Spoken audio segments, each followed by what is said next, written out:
আকীদা গন্ডগোলের কারণে জাহান্নামে যাবে নাকি আমলের গন্ডগোলের কারণে? বলুন তো। আকীদা। সুতরাং এই আকীদা একমাত্র সারা বিশ্বে, এই আকাশের নিচে জমিনের উপরে একমাত্র শুধুমাত্র কেবলমাত্র আহলে সুন্নাত ওয়াল জামাতে, এটা হলো নাজিবুল। এই জামাতে যারা আসবে তারা হলো বেহেশতি বেহেশতি বেহেশতি। ঠিক কি বলে? এই আয়াত কারিমার প্রেক্ষিতে আমাদের এই কনফারেন্স, এই মুবারক অনুষ্ঠান, তো আমরা কেন এসেছি সুন্নি কনফারেন্সে? আমরা সকলে ঐক্যবদ্ধ হতে চাই। ঠিক কিনা বলেন? আমরা সকলে ঐক্যবদ্ধ হতে চাই, একই প্ল্যাটফর্মে দাঁড়িয়ে আমরা সুন্নিয়তের খেদমত করতে চাই। সকলে রাজি কিনা বলুন? নারে তাকবীর, নারে রিসালাহ, আহলে সুন্নাত ওয়াল জামাত, সুন্নি কনফারেন্স, সুন্নি কনফারেন্স। মারহাবা। পরস্পর বিচ্ছিন্ন হওয়া এটা আল্লাহ পাকের নিষেধ, কিন্তু দুঃখের বিষয়, পরিতাপের বিষয়, আমাদের কিছু নিজস্ব প্রভাবের জন্য আমরা এক একজন এক এক জায়গায় ফিরে আছি। ঠিক কিনা বলেন? সুতরাং আমরা একই প্ল্যাটফর্মে দাঁড়িয়ে সুন্নিয়তের কাজ, সুন্নিয়তের খেদমত যদি করতে পারি, তাহলে আমাদের ভাবমূর্তি, সুন্নিয়তের ভাবমূর্তি, আমাদের ব্যক্তিত্ব আরো ইনশাআল্লাহ বুলন্দ হবে। ঠিক কিনা বলেন? সুতরাং সুন্নিয়ত আমরা কেন করব? আহলে সুন্নাত ওয়াল জামাতে আমরা কেন আসব? সুন্নিয়ত কেন করব? এটা আমাদের বুঝতে হবে, মানুষকেও বোঝাতে হবে যে সুন্নিয়ত কেন, আহলে সুন্নাত ওয়াল জামাত কেন। অনেকে ভাবতে পারেন আমরা নামাজ পড়ি, আমরা রোজা রাখি, আমরা হজ করি, আমরা যাকাত দেই, ভালো কাজগুলি করি, তাহলে আহলে সুন্নাত ওয়াল জামাতে আসবো কেন? এই সংগঠনে থাকবো কেন? এই সংগঠন করব কেন? এটা আমাদের জানা বোঝার দরকার আছে কিনা বলেন? আছে কিনা? অনেকে ভাবতেছে আমরা তো নামাজ রোজা করি, তা আমরা সুন্নি, এটা করব কেন? এই সংগঠনে কি দরকার? শুনুন, বোঝা দরকার, জানা দরকার। এই জন্য দরকার, যদি আপনি আল্লাহ পাকের রেজামন্দি চান, আল্লাহ রাসূল পাকের সন্তুষ্টি চান, জান্নাতে যেতে চান, কবরে ঈমান নিয়ে যেতে চান, তাহলে অবশ্যই আহলে সুন্নাত ওয়াল জামাতের পতাকা নিচে আসা ছাড়া বিকল্প আর কোনো ওয়ে নাই। ঠিক কিনা বলে? আমরা সকলেই ঈমান নিয়ে কবরে যেতে চাই। ঠিক কিনা বলেন? আমরা ইসলামের মৌলিক বিষয়, ইসলামের মৌলিক বিষয়াদি, আহলে সুন্নাত ওয়াল জামাতের বিশুদ্ধ আকীদা, ঈমানকে মজবুত করে, পক্ষে ধারণ করে, ঈমানি জিন্দেগি করে, আশিক রাসূল হয়ে আমরা পরকালে যাত্রা করে নবীজির সাথে, নবীজির কাফেলা আমরা বেহেশতে যেতে চাই। এই হলো আমাদের আশা। ঠিক কিনা বলেন? এইটা করতে হলে, এইটা অর্জন করতে হলে আমাদের আহলে সুন্নাত ওয়াল জামাতের সংগঠনে আসতেই হবে। এর বিকল্প আর কিছু হতেই পারে না। কারণ বলতে পারেন হুজুর কেন আসবো? আমি তো নামাজ পড়ি, রোজা রাখি, হজ করি, তাহলে এই সংগঠন আমাদের কি প্রয়োজন আছে? অবশ্যই প্রয়োজন আছে। কারণ সম্মানিত সুধী, নামাজ পড়েও, রোজা রেখেও, হজ করেও, কোটি কোটি টাকা যাকাত দিয়েও, মানুষের খেদমত করেও, বিভিন্ন ইবাদত বندگی করেও জাহান্নামে যাবে। ঠিক কিনা বলে? কারণ পবিত্র কোরআনুল কারীমের 30 পারা এই আয়াতে মুবারকের দিকে নজর করলেই আমরা বুঝতে পারবো, আমি আমার পবিত্র আয়াতে কারীমা ফাওয়াইলুল লিল মুসাল্লিন আল্লাযীনা হুম আন সালাতিহিম সাহুন, সুবহানাল্লাহ বলেন। কারণ নামাজ পড়েও জাহান্নামী হবে। ঠিক কিনা বলেন? রোজা রেখেও জাহান্নামী হবে। কারণ কি? একটি মাত্র কারণ, আর কোনো কারণ নাই। কারণ লোক দেখানো নামাজ, অলসতা নামাজ, নামাজের মধ্যে অলসতা হইলে, লোক দেখানো নামাজ হইলে, অর্থাৎ কোনো ঈমান যদি, আকীদা যদি বিশুদ্ধ না থাকে, যেখানে আল্লাহ কোরআনুল কারীমে অন্য জায়গায় বলেছেন লাইসাল বিররা আন তুওয়াল্লু উজুহাকুম কিবালাল মাশরিকি ওয়াল মাগরিবি, তুমি যদি পূর্ব, পশ্চিম, উত্তর, দক্ষিণ যে কোনো দিকে ফিরে নামাজ পড়ো, এমনকি বাইতুল মুকাদ্দাসের ভিতরে নামাজ পড়ো, এমনকি তুমি কাবা হেরেম শরীফের ভিতরে নামাজ পড়ো, এমনকি মসজিদে নববীতেও নামাজ পড়ো, যেদিকে ফিরে নামাজ পড়ো, তোমার সেই নামাজে, তোমার সেই ইবাদতে, সেই বন্দিগিতে তোমার কোনো পুণ্য নাই, তোমার কোনো নেক নাই, তোমার কোনো সব হবে না যদি না থাকে ঈমান। ঠিক কিনা বলেন? সুতরাং ঈমান হলো আমাদের মূলধন, পরকালে মূলধন হচ্ছে আমাদের ঈমান। কথা সত্য নয় কি? ঈমান। তাহলে নামাজ পড়ে যে জাহান্নামী হবে এটা আমি বলি নাই, আমার ফয়সালা না, পৃথিবীর কোন আলেমের ফয়সালা না, আল্লাহ পাকের ফতোয়া। ঠিক না বলেন? ফাওয়াইলুল লিল মুসাল্লিন, নামাজ পড়েও জাহান্নামে যাবে, হ্যাঁ, রোজা রেখেও জাহান্নামে যাবে, হজ করেও জাহান্নামে যাবে যদি ঈমান আকীদা যদি গন্ডগোল থাকে, ঈমান আকীদা দিতে যদি কোনো ভেজাল থাকে, তাহলে ইবাদতে কোনো কাজ হবে না। ঠিক কিনা বলেন? সুতরাং এই জন্য আমাদের আহলে সুন্নাত ওয়াল জামাতের পতাকার নিচে আসতেই হবে, এই সংগঠন করতেই হবে। আর সম্মানিত সুধী, আরেকটা কথা বলে দিলাম, এই আহলে সুন্নাত ওয়াল জামাতে সকলে আসতে পারবে কিনা, সকলে থাকতে পারবে কিনা, এই সংগঠনের সদস্য হতে পারবে কিনা, এই বিষয় আমাদের জানা দরকার। অনেকে মনে করতে পারে এটা একটা রাজনৈতিক দল। নো, নেভার, কখনো না। এটা একটা অরাজনৈতিক দল। ঠিক কিনা বলেন? এই দলের প্রবক্তা পৃথিবীর কোনো আলেম নয়। ঠিক কিনা বলেন? এই আহলে সুন্নাত ওয়াল জামাত, এই যে দলটা, এই যে পার্টিটা, এই যে জামাতটা, এই জামাতের নামকরণ কে করেছেন বলতে পারেন? পৃথিবীর কোন আলেম নাকি, কোন মুফাসসির নাকি, কোন মুহাদ্দিস নাকি? না না, এমন একজন মহামানব এই দলের নামকরণ করেছেন, যিনি হচ্ছেন নূরের মানুষ। ঠিক না বলেন? নবী হলেন জিনসে বাশার নয়, নবী হলো জিনসে নূর। ঠিক না বলেন? এই যে আকীদা, এই আকীদাগুলির গন্ডগোলের কারণে নামাজ পড়েও ইবাদত করেও মানুষ জাহান্নামে যাবে। এই জন্য আকীদাকে হেফাজত করার জন্য, বিশুদ্ধ আকীদা ধারণ করে, বুকে লালন করে আমরা যেন ঈমান হলে আমরা পরকালে যাত্রা করতে পারি, সেই জন্য আহলে সুন্নাত ওয়াল জামাতের পতাকা নিচে সকলে আসা বাঞ্ছনীয়। ঠিক কিনা বলেন? এই আয়াতে কারিমার প্রেক্ষিতে আমাদের এই কনফারেন্স, এই মুবারক অনুষ্ঠান, তো আমরা কেন এসেছি সুন্নি কনফারেন্সে? আমরা সকলে ঐক্যবদ্ধ হতে চাই। ঠিক কিনা বলেন? আমরা সকলে ঐক্যবদ্ধ হতে চাই, একই প্ল্যাটফর্মে দাঁড়িয়ে আমরা সুন্নিয়তের খেদমত করতে চাই। সকলে রাজি কিনা বলুন? নারে তাকবীর, নারে রিসালাত, আহলে সুন্নাত ওয়াল জামাত, সুন্নি কনফারেন্স, সুন্নি কনফারেন্স। মারহাবা। পরস্পর বিচ্ছিন্ন হওয়া এটা আল্লাহ পাকের নিষেধ, কিন্তু দুঃখের বিষয়, পরিতাপের বিষয়, আমাদের কিছু নিজস্ব প্রভাবের জন্য আমরা এক একজন এক এক জায়গায় ফিরে আছি। ঠিক কিনা বলেন? সুতরাং আমরা একই প্ল্যাটফর্মে দাঁড়িয়ে সুন্নিয়তের কাজ, সুন্নিয়তের খেদমত যদি করতে পারি, তাহলে আমাদের ভাবমূর্তি, সুন্নিয়তের ভাবমূর্তি, আমাদের ব্যক্তিত্ব আরো ইনশাআল্লাহ বুলন্দ হবে। ঠিক কিনা বলেন?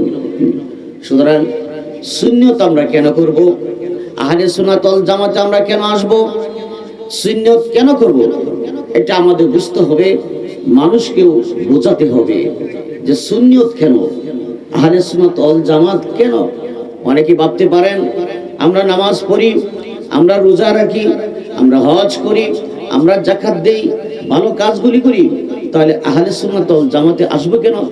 এই সংগঠনে থাকবো কেন? এই সংগঠন করব কেন? এটা আমাদের জানা বোঝার দরকার আছে কিনা বলেন? আছে কিনা? অনেকে ভাবতেছে আমরা তো নামাজ রোজা করি, তা আমরা সুন্নি, এটা করব কেন? এই সংগঠনে কি দরকার? শুনুন, বোঝা দরকার, জানা দরকার। এই জন্য দরকার, যদি আপনি আল্লাহ পাকের রাজামন্দি চান, আল্লাহ রাসূল পাকের সন্তুষ্টি চান, জান্নাতে যেতে চান, কবরে ঈমান নিয়ে যেতে চান, তাহলে অবশ্যই আহলে সুন্নাত ওয়াল জামাতের পতাকা নিচে আসা ছাড়া বিকল্প আর কোনো ওয়ে নাই। ঠিক কিনা বলে? আমরা সকলেই ঈমান নিয়ে কবরে যেতে চাই। ঠিক কিনা বলেন? আমরা ইসলামের মৌলিক বিষয়, ইসলামের মৌলিক বিষয়াদি, আহলে সুন্নাত ওয়াল জামাতের বিশুদ্ধ আকীদা, ঈমানকে মজবুত করে, বক্ষে ধারণ করে, ঈমানি জিন্দেগি করে, আশিক রাসূল হয়ে আমরা পরকালে যাত্রা করে নবীজির সাথে নবীজির কাফেলা আমরা বেহেশতে যেতে চাই। এই হলো আমাদের আশা, ঠিক কিনা বলেন? এইটা করতে হলে, এইটা অর্জন করতে হলে আমাদের আহলে সুন্নাত ওয়াল জামাতের সংগঠনে আসতেই হবে। এর বিকল্প আর কিছু হতেই পারে না। কারণ বলতে পারেন, হুজুর কেন আসবো, আমি তো নামাজ পড়ি, রোজা রাখি, হজ করি, তাহলে এই সংগঠন আমাদের কি প্রয়োজন আছে? অবশ্যই প্রয়োজন আছে। কারণ সম্মানিত সুধী, নামাজ পড়েও, রোজা রেখেও, হজ করেও, কোটি কোটি টাকা যাকাত দিয়েও, মানুষের খেদমত করেও, বিভিন্ন ইবাদত বندگی করেও জাহান্নামে যাবে, ঠিক কিনা বলে? কারণ পবিত্র কোরআনুল কারীমের 30 পারা এই আয়াতে মুবারকের দিকে নজর করলেই আমরা বুঝতে পারবো, আমি আমার পঠিত আয়াতে কারীমা ফাওয়াইলুল লিল মুসাল্লিন আল্লাযীনা হুম আন সালাতিহিম সাহুন, সুবহানাল্লাহ বলেন। কারণ নামাজ পড়েও জাহান্নামী হবে, ঠিক কিনা বলেন? রোজা রেখেও জাহান্নামী হবে। কারণ কি? একটি মাত্র কারণ, আর কোনো কারণ নাই। কারণ লোক দেখানো নামাজ, অলসতা নামাজ, নামাজের মধ্যে অলসতা হইলে, লোক দেখানো নামাজ হইলে, অর্থাৎ কোন ঈমান যদি, আকীদা যদি বিশুদ্ধ না থাকে, যেখানে আল্লাহ কোরআনুল কারীমে অন্য জায়গায় বলেছেন, লাইসাল বিররা আন তুওয়াল্লু উজুহাকুম কিবালাল মাশরিকি ওয়াল মাগরিবি, তুমি যদি পূর্ব, পশ্চিম, উত্তর, দক্ষিণ যে কোনো দিকে ফিরে নামাজ পড়ো, এমনকি বাইতুল মুকাদ্দাসের ভিতরে নামাজ পড়ো, এমনকি তুমি কাবা হেরেম শরীফের ভিতরে নামাজ পড়ো, এমনকি মসজিদে নববীতেও নামাজ পড়ো, যেদিকে ফিরে নামাজ পড়ো, তোমার সেই নামাজে, তোমার সেই ইবাদতে, সেই বন্দিগিতে তোমার কোনো পুণ্য নাই, তোমার কোনো নেক নাই, তোমার কোনো সওয়াব হবে না যদি না থাকে ঈমান, ঠিক কিনা বলেন? সুতরাং ঈমান হলো আমাদের মূলধন, পরকালে মূলধন হচ্ছে আমাদের ঈমান। কথা সত্য নয় কি? ঈমান। তাহলে নামাজ পড়ে যে জাহান্নামী হবে, এটা আমি বলি নাই, আমার ফয়সালা না, পৃথিবীর কোন আলেমের ফয়সালা না, আল্লাহ পাকের ফতোয়া, ঠিক কিনা বলেন? ফাওয়াইলুল লিল মুসাল্লিন, নামাজ পড়েও জাহান্নামে যাবে, হ্যাঁ, রোজা রেখেও জাহান্নামে যাবে, হজ করেও জাহান্নামে যাবে যদি ঈমান আকীদা যদি গন্ডগোল থাকে, ঈমান আকীদা দিতে যদি কোনো ভেজাল থাকে, তাহলে ইবাদতে কোনো কাজ হবে না, ঠিক কিনা বলেন? সুতরাং এই জন্য আমাদের আহলে সুন্নাত ওয়াল জামাতের পতাকার নিচে আসতেই হবে, এই সংগঠন করতেই হবে। আর সম্মানিত সুধী, আরেকটা কথা বলে দিলাম, এই আহলে সুন্নাত ওয়াল জামাতে সকলে আসতে পারবে কিনা, সকলে থাকতে পারবে কিনা, এই সংগঠনের সদস্য হতে পারবে কিনা, এই বিষয় আমাদের জানা দরকার। অনেকে মনে করতে পারে এটা একটা রাজনৈতিক দল, নো, নেভার, কখনো না, এটা একটা অরাজনৈতিক দল, ঠিক কিনা বলেন? এই দলের প্রবক্তা পৃথিবীর কোনো আলেম নয়, ঠিক কিনা বলেন? এই আহলে সুন্নাত ওয়াল জামাত, এই যে দলটা, এই যে পার্টিটা, এই যে জামাতটা, এই জামাতের নামকরণ কে করেছেন বলতে পারেন? পৃথিবীর কোন আলেম নাকি, কোন মুফাসসির নাকি, কোন মুহাদ্দিস নাকি? না না, এমন একজন মহামানব এই দলের নামকরণ করেছেন, যিনি হচ্ছেন নূরের মানুষ, ঠিক না বলেন? নবী হলো জিনসে বাশার নয়, নবী হলো জিনসে নূর, ঠিক না বলেন? এই যে আকীদা, এই আকীদাগুলির গন্ডগোলের কারণে নামাজ পড়েও, ইবাদত করেও মানুষ জাহান্নামে যাবে। এই জন্য আকীদাকে হেফাজত করার জন্য, বিশুদ্ধ আকীদা ধারণ করে, বুকে লালন করে আমরা যেন ঈমান হলে আমরা পরকালে যাত্রা করতে পারি, সেই জন্য আহলে সুন্নাত ওয়াল জামাতের পতাকা নিচে সকলে আসা বাঞ্ছনীয়, ঠিক না বলেন? কোন নিষেধ আছে যে কিছু কিছু লোকের আসতে পারবে না, ঠিক না? সকল মুসলিম জনতা সকলেই আজকের কনফারেন্সে থাকতে পারবে, ঠিক না বলেন? সুতরাং আহলে সুন্নাত ওয়াল জামাতের এই সংগঠনের মধ্যে সকলেই থাকতে পারবে, শিল্পপতি, অধিপতি, কোটিপতি, কৃষক, জনতা, গরিব, দুঃখী, শিক্ষিত, অশিক্ষিত, আলেম, মুফাসসির, সকল মানুষই আহলে সুন্নাত ওয়াল জামাতের পতাকা এই সংগঠনে আবদ্ধ হইতে পারবে, হওয়া দরকার, প্রয়োজন আমি মনে করি।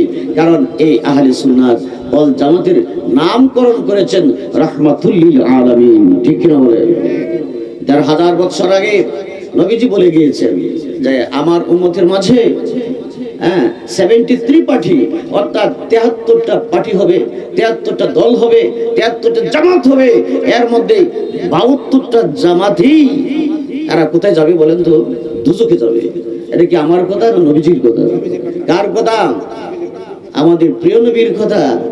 সাহাবারা বলেন ইয়া রাসূলুল্লাহ ইয়া হাবিবাল্লাহ, ও নবী, যে 72 দল দুজকে যাবে, এদের মধ্যে কি নামাজ থাকবে? ওদের মধ্যে কি রোজা থাকবে? ওদের মধ্যে কি হজ থাকবে? ওদের মধ্যে কি যাকাত থাকবে? ওদের মধ্যে কি কুরবানি থাকবে? নবীজি বলেন এই সাহাবীরা ওদের মধ্যে সব কিছু থাকবে, এরপরও তারা জাহান্নামে যাবে। কারণ কি? ওদের মধ্যে তোমাদের নবীর মহব্বত থাকবে না। কি থাকবে না? মহব্বত থাকবে না। কারণ হুব্বে রাসূল মিনাল ঈমান, রাসূল পাকের ভালোবাসার নামই হলো প্রকৃত ঈমান। ঠিক না বলেন? ইয়ামিনুনা বিল গায়বি ওয়া ইয়াকিমুনাস সালাতা ওয়া মিম্মা রাযাকনাহুম ইনফিকুন। আল্লাহ বলেছেন ঈমান হলো আগে, নামাজ হলো পরে। ঠিক না বলেন? তাহলে ঈমান কি? ঈমান কি? ঈমানের সংজ্ঞা আল্লাহ বলেছেন সাহাবীরা রে, ও আমার বন্ধুর সাহাবীরা, তোমরা ঈমানের সংজ্ঞা আমার হাবিবের কাছ থেকে তোমরা জেনে নাও। ইয়া রাসূলুল্লাহ ইয়া হাবিবাল্লাহ, ঈমানটা কি? মা বল ঈমান, ঈমান কে চিজ। সকলে বসে যাও, এই ছেলেরা বসে যাও, যুবকরা বসে যাও। সম্মানিত সুধী, যারা রাস্তাঘাটে দাঁড়িয়ে আছেন আপনারা সকলে চলে আসুন। রাস্তাঘাটে যারা দাঁড়িয়ে আছেন সকলে চলে আসুন। এখন আমরা ইনশাআল্লাহ উদ্বোধন হয়ে গেল, উদ্বোধনী বক্তব্য পেশ করলাম, এখনই ধারাবাহিক আলোচনা চলবে, আপনারা সকলে চলে আসুন। সুতরাং সম্মানিত সুধী, আমি আলোচনা শেষ করে দিচ্ছি। এক কথা আহলে সুন্নাত ওয়াল জামাতের পতাকার নিচে আমাদের আসতে হবে। এছাড়া আমাদের ঈমান এবং আকীদা অন্য কোন পার্টিতে থাকলে আমাদের ঈমান আকীদা মজবুত হবে না, গোলযোগ থাকবে, গন্ডগোল থাকবে। ঠিক না বলেন? কারণ নবীজি নিজে বলেছেন ১৫০০ বছর আগে, সাহাবারা বলেন ইয়া রাসূলুল্লাহ হাবিবাল্লাহ, তাহলে এই ৭৩ দলের মধ্যে ৭২ দলের মধ্যে নামাজ থাকবে না, রোজা থাকবে না, হজ থাকবে না, যাকাত থাকবে না? নবীজি বললেন যাকাত, রোজা, হজ, বন্দেগী, জিন্দেগি সব থাকবে, এরপরেও তারা জাহান্নামে যাবে। কারণ কি? নামাজ পড়েও জাহান্নামী। ফাওয়াইলুল লিল মুসাল্লিন আল্লাযিনা হুম আন সালাতিহিম সাহুন। ঠিক না বলেন? কারণ কিসের কারণে? আকীদা গন্ডগোলের কারণে জাহান্নামে যাবে, না আমলের কারণে। বলুন তো, এখানে মুফতি সাহেব হুজুর আছেন, আমার আলোচনা যদি ভুল হয় উনি বলবেন, আকীদা গন্ডগোলের কারণে জাহান্নামে যাবে নাকি আমলের গন্ডগোলের কারণে? বলুন তো। আকীদা। সুতরাং এই আকীদা একমাত্র সারা বিশ্বে, এই আকাশের নিচে, জমিনের উপরে একমাত্র, শুধুমাত্র, কেবলমাত্র আহলে সুন্নাত ওয়াল জামাতে, এটা হলো মাজিবল।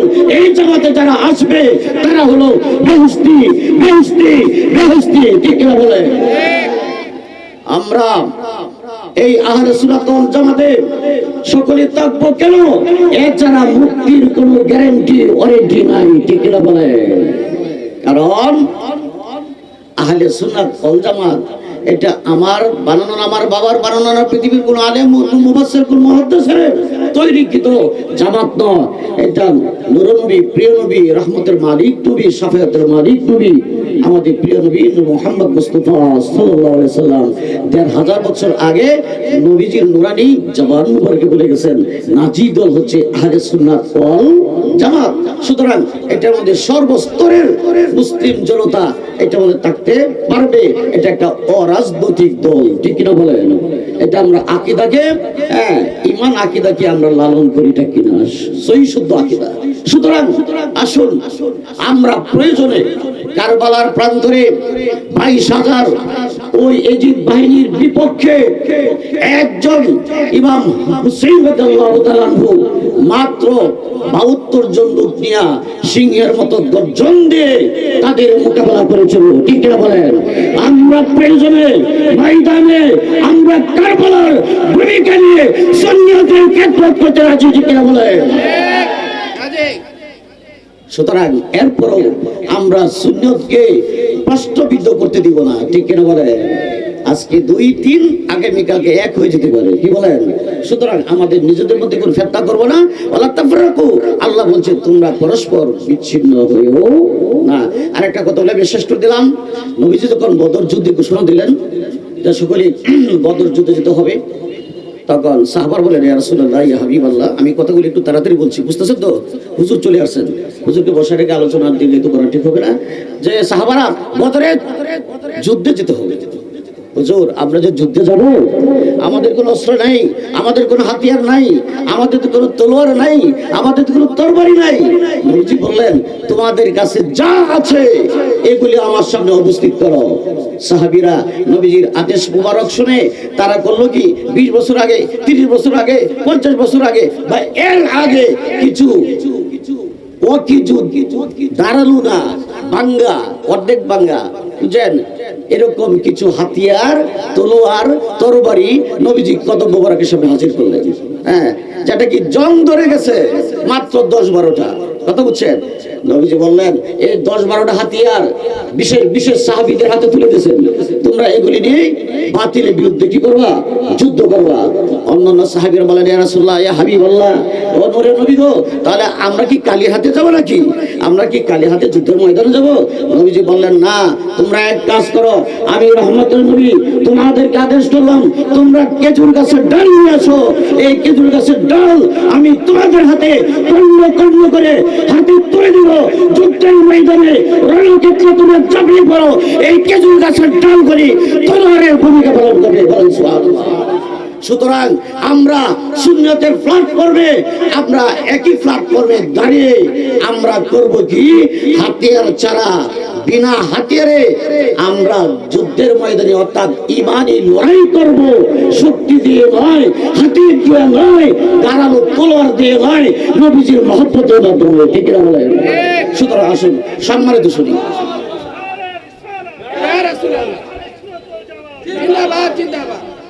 সম্মানিত শুধু কিছু কথা বলার ইচ্ছা ছিল, কিন্তু 8টার সময় বলছিল, কিন্তু যাই হোক সঙ্গত কারণে হইল না। এখন সম্মানিত শুধু আপনারা যারা এখনো দাঁড়িয়ে আছেন, আপনারা সকলে চলে আসুন। এখন সবচেয়ে বড় কথা হচ্ছে, আমরা আজকে যে এখানে আসলাম, এটা একটা সাংগঠনিক প্রোগ্রাম। এখানে আমরা বাংলাদেশের প্রত্যেকটা অঞ্চলে, প্রত্যেকটা থানা, উপজেলা আমাদের ইনশাল্লাহ সুন্নতে কনফারেন্স হবে, কাউন্সিল হবে। এটা সকলের কাছে আমার অনুরোধ থাকবে, কারণ অন্যান্য যারা আছে বাতিল ফেরকা, তারা কিন্তু বসে নাই, তারাও বিভিন্ন কাউন্সিল করে তারা কি করতেছে, দল গুছাইতেছে, ঠিক না? তা আমরা যে দলটা করি, যে দলে আসলাম, এই দলটা কি সাধারণ দল? এটা আল্লাহর হাবিব ঘোষণা দিয়েছেন, একমাত্র মুক্তি নাজি দল হইল আহলে সুন্নাত ওয়াল জামাত।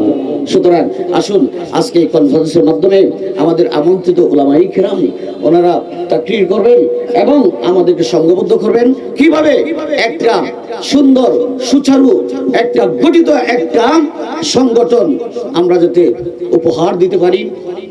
এই আশা ব্যক্ত করে, আল্লাহ পাকের তৌফিক কামনা করে, সকলের সুস্বাস্থ্য কামনা করে আমি উদ্বোধনী বক্তব্য এখানে পেশ করলাম। ওয়া আখিরু দাওয়ানা আনিল হামদুলিল্লাহ। আসসালামু আলাইকুম ওয়া রাহমাতুল্লাহি ওয়া বারাকাতুহু।